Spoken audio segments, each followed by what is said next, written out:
Oh, jeez. I turned the pumps on. 2 hours later, it still hadn't drained.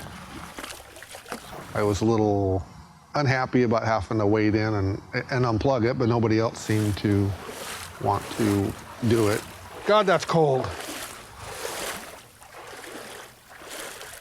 Royal just taking another one for the team.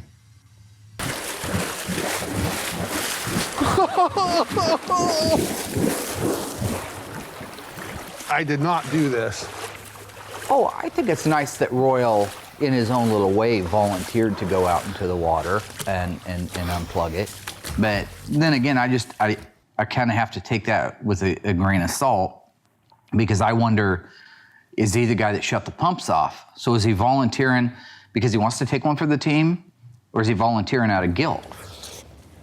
I'm going home. Hey everybody, Mark here from Graveyard Carz. I can't put the top up until you hit subscribe. So I'm begging you, hit subscribe.